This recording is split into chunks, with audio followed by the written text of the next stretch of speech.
Hello नमस्कार, स्वागत है एक बार फिर से आपका अपने चैनल में जिसका नाम है चारों दिशाओं में भारत। इसमें हम लेकर आते हैं भारत से जुड़ी हुई अन्य देशों के साथ 5 बड़ी खबरें। शुरू करने से पहले आशा करते हैं आपका आज का दिन अच्छा रहे और आप अपने लक्ष्य की तरफ बढ़ते रहें। फिलहाल हम बढ़ते हैं आज की पहली खबर की ओर। पहली खबर पपुआ न्यू गिनी से। पपुआ न्यू गिनी को भारत देगा $10 लाख की मदद। पीएम मोदी बोले हर मदद को तैयार। बता दें कि भूस्खलन की वजह से पपुआ न्यू गिनी PNG में 2000 से ज्यादा लोगों की मौत और 10,000 लोगों के विस्थापन पर प्रधानमंत्री नरेंद्र मोदी ने प्रभावित परिवारों के प्रति हमारी संवेदनाएं और घायलों के शीघ्र स्वस्थ होने की प्रार्थना करता हूं। पीएम मोदी ने कहा, भारत हर संभव सहायता और सहयोग देने के लिए तैयार है। साथ ही भारत के विदेश मंत्रालय की तरफ से PNG को तुरंत राहत पहुंचाने के लिए $10 लाख की मदद देने का ऐलान किया है। पपुआ न्यू गिनी के एंगा राज्य के गाँव यामबली में शुक्रवार को हुए भूस्खलन में 2000 लोग चट्टान के नीचे दब गए।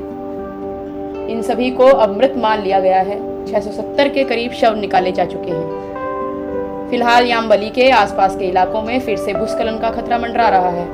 लगातार बारिश और जलभराव की वजह से हो रहे भूस्खलन को ध्यान में रखकर करीब 10,000 लोगों को घरों से निकालकर सुरक्षित स्थानों पर भेजा गया है। बढ़ते हैं दूसरी खबर की ओर, जो कि है पाकिस्तान से। हमने भारत के पूर्व PM अटल जी के साथ किए गए समझौते का उल्लंघन किया। नवाज शरीफ ने स्वीकारी गलती। पाकिस्तान ने भारत के साथ हुए एक समझौते का उल्लंघन किया और हमसे गलती हुई थी। पाकिस्तान मुस्लिम लीग नवाज PMLN के नवनिर्वाचित अध्यक्ष नवाज शरीफ ने अपनी गलती को स्वीकार किया है। नवाज शरीफ ने कहा कि 28 मई 1998 को पाकिस्तान ने 5 परमाणु परीक्षण किए थे। इसके बाद भारत के तत्कालीन प्रधानमंत्री दिवंगत अटल बिहारी वाजपेयी पाकिस्तान आए थे और एक समझौते पर हस्ताक्षर किए गए थे। नवाज शरीफ ने आगे कहा, हमने उस समझौते का उल्लंघन किया और यह हमारी गलती थी। PMLN का अध्यक्ष चुने जाने के बाद एक बैठक में नवाज शरीफ ने यह बात कही। बता दें कि 21 फरवरी 1999 में शरीफ और वाजपेयी ने शिखर सम्मेलन के बाद लाहौर समझौते पर हस्ताक्षर किए थे। समझौते में दोनों पक्षों के बीच शांति और स्थिरता बनाए रखने की बात कही गई थी। हालांकि कुछ ही महीने बाद पाकिस्तान की घुसपैठ की वजह से कारगिल युद्ध हुआ।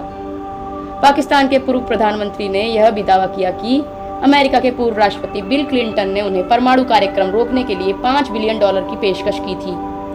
उन्होंने कहा, मैंने यह पेशकश ठुकरा दी थी, लेकिन अगर मेरी कुर्सी पर पूर्व प्रधानमंत्री इमरान खान होते तो वह क्लिंटन की पेशकश को जरूर स्वीकार कर लेते।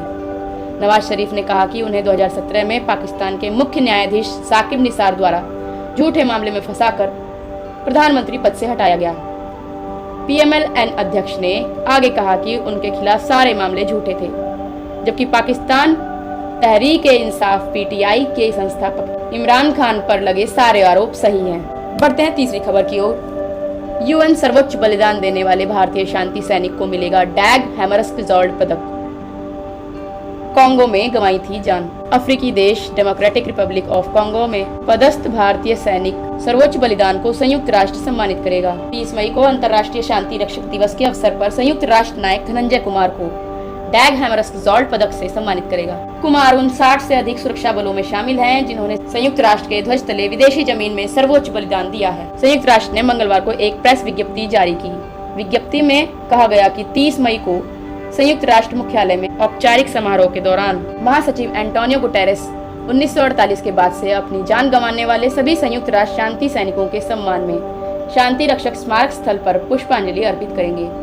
इसके बाद वे एक कार्यक्रम की अध्यक्षता भी करेंगे। कार्यक्रम में 64 सुरक्षा कर्मियों को मरणोपरांत डैग हैमरस्किज़ोल्ड पदक दिए जाएंगे। यह वही सुरक्षा कर्मी हैं जिन्होंने संयुक्त राष्ट्र के झंडे के नीचे सेवा करते हुए अपनी जान गंवाई। विज्ञप्ति में कहा गया कि 125 देशों के 2 मिलियन से अधिक शांति सैनिकों ने दुनिया भर में 71 ऑपरेशन में सेवा दी है। आज लगभग 76,000 महिलाएं और पुरुष अफ्रीका, एशिया, यूरोप और मध्य पूर्व के 11 संघर्ष क्षेत्रों में सेवा कर रहे हैं। भारत संयुक्त राष्ट्र शांति सेना में वर्दीधारी कर्मियों का दूसरा सबसे बड़ा योगदान करता है। भारतीय सैनिक वर्तमान में अबेई, मध्य अफ्रीकी गणराज्य, साइप्रस, कांगो लोकतांत्रिक गणराज्य, लेबनान, मध्य पूर्व, सोमालिया, दक्षिण सूडान और पश्चिमी सहारा में तैनात हैं। संयुक्त राष्ट्र के अभियानों में 6000 से अधिक भारतीय सैन्य और पुलिसकर्मी मुस्तैद हैं। लगभग 180 भारतीय शांति सैनिकों ने सर्वोच्च बलिदान दिया है। संयुक्त राष्ट्र के मिशन के तहत अन्य देशों की तुलना में भारतीय सैनिकों ने सबसे अधिक सर्वोच्च बलिदान दिया है। बढ़ते हैं चौथी खबर की ओर। वो मुस्लिम देश जो राम रामायण का है दीवाना। 60 सालों से लगातार खेली जा रही रामलीला।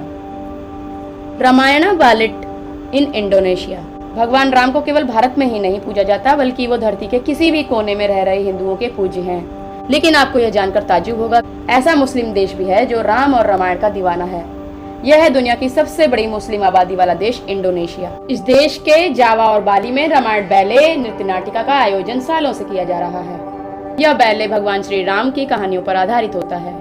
सबसे बड़ी बात है कि यह साल 1961 से लगातार चल रहा है। इसको पेश करने वाले सभी कलाकार मुसलमान हैं। रामायण बैले में संगीत, नृत्य और नाटक का मिश्रण होता है, जिसे आमतौर पर बिना डायलॉग के भाव भंगिमाओं द्वारा प्रस्तुत किया जाता है।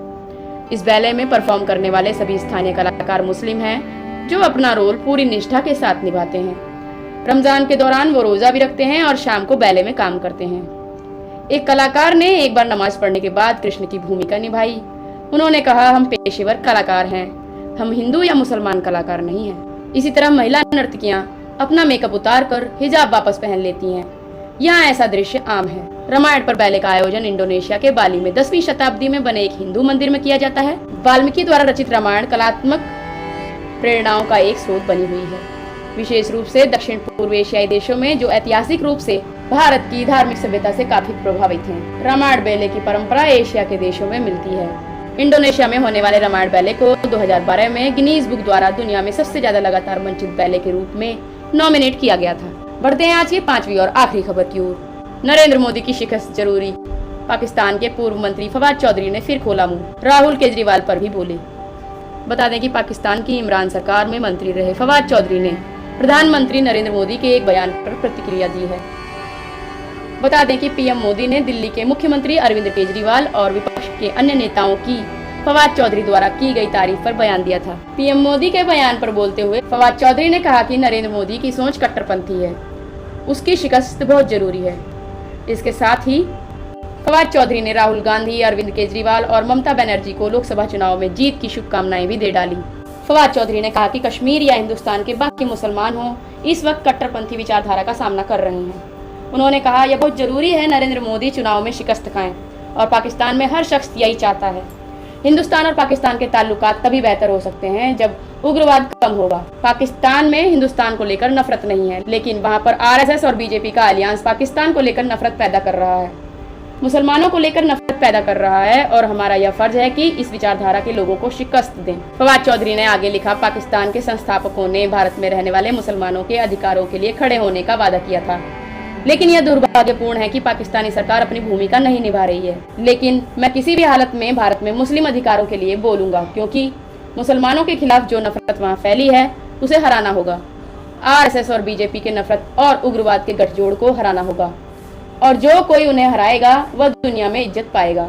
आशा करते हैं आपको हमारी न्यूज़ पसंद आई होंगी। कल फिर हाजिर होंगे 5 नई और बड़ी खबरों के साथ। तब तक के लिए धन्यवाद।